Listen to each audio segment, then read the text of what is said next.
The knocker-up human alarm clock. Before alarm clocks were common, millions of workers needed to wake up early for factories. So the solution was simple: hire someone to wake you up. The knocker-up walked the early morning streets of England and Ireland with a long pole. At 4 or 5 a.m., they tapped on the upper floor bedroom windows until the person inside waved back. Some used pea shooters, some used rattles, and some became local celebrities because they never overslept. A knocker-up might handle 50 people in a morning. They worked in the dark, in the cold, and often for pennies. But without them, the factories would have fallen behind. Mudlarks, the riverbank scrapers of London. London Thames River was a working river filled with waste, dropped cargo, broken pottery, rope, coal, metal, driftwood, and anything else left behind.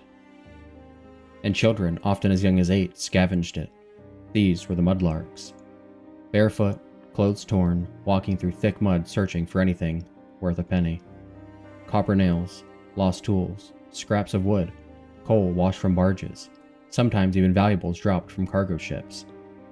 Many mudlarks worked from dawn to dusk, earning just enough to survive. The river was dangerous, the mud could trap you, the water could rise quickly, and the pollution burned their skin. But it was a job, and it kept their entire families alive. The rat catchers. Cities were infested with rats, millions of them. They chewed through grain, spread disease, invaded homes, and roamed freely in the streets. So the rat catchers were essential.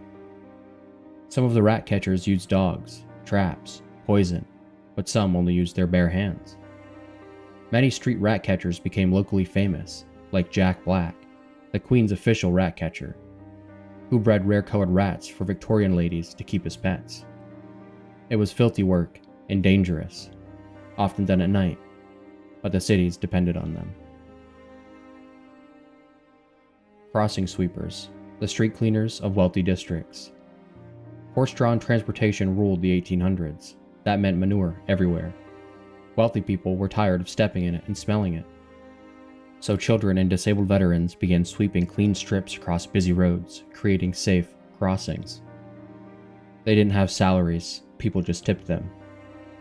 A good location was near the theater or a shopping street, and it could feed a whole family with the day's pay from the tips. A bad location meant hours of work for pennies. Their entire livelihood depended on timing, charm, and a broom. Victorian funeral mutes, professional mourning. Victorian England had a strict rule about death. Families often hired funeral mutes, men dressed in long black coats carrying staffs draped with black cloth. They walked silently in front of the coffin to show the family's grief. Their job was to display sorrow without saying a word. They never smiled, and they didn't look up. They were the human symbols of mourning. For large funerals, families hired entire teams of them.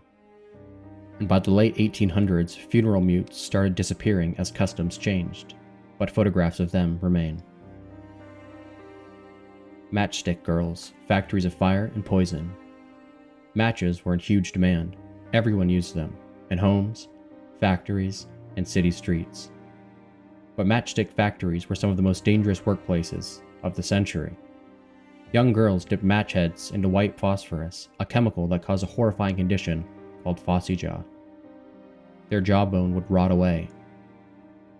Their breath glowed in the dark, and the pain was unbearable. Factories often ignored the symptoms. And by the 1880s, the Match Girls of London organized one of the first successful strikes in industrial history, with forcing the factories to switch to safer chemicals.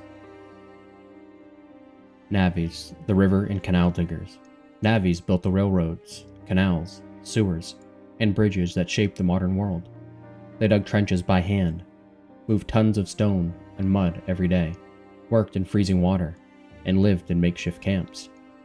It was brutal labor, but without them, nothing in the 1800s infrastructure would exist today. Navvies were known for strength, speed, and rough humor. Entire towns recognized them by their torn clothing and mud-covered boots. The children chimney sweeps. Narrow Victorian chimneys were too small for adults, so young boys, who were often orphans, were forced to climb inside them and clean. The soot clogged their lungs, and their skin cracked from dryness. Many developed soot wart, the first industrial cancer ever documented. The sweeps worked in silence, climbing in total darkness. Some got stuck, some burned, and some fell.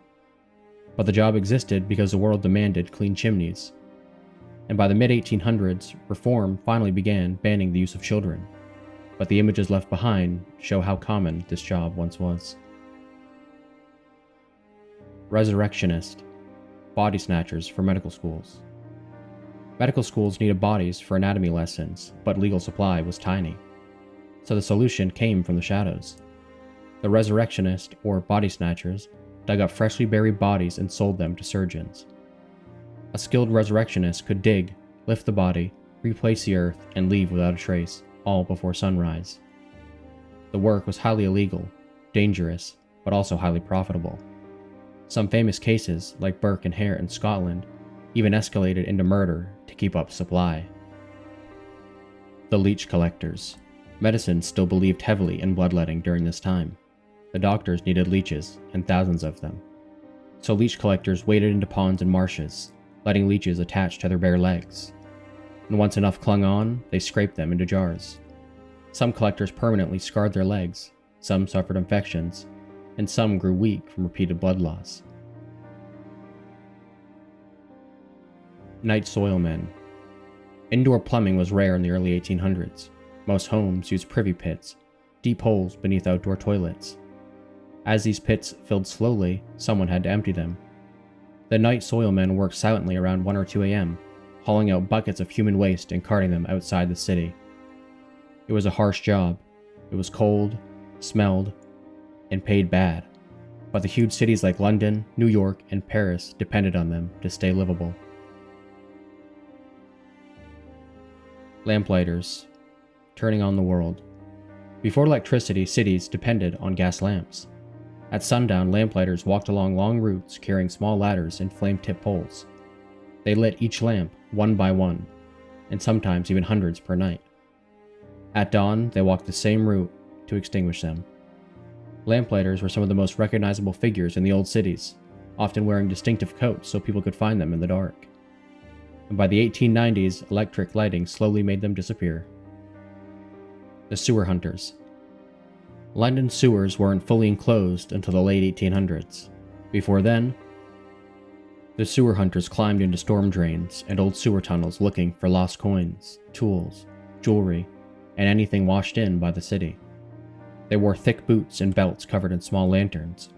The work was dangerous, the tunnels could flood fast, and the gases built up. And don't forget about the swarms of rats. But one lucky find could feed the family for months.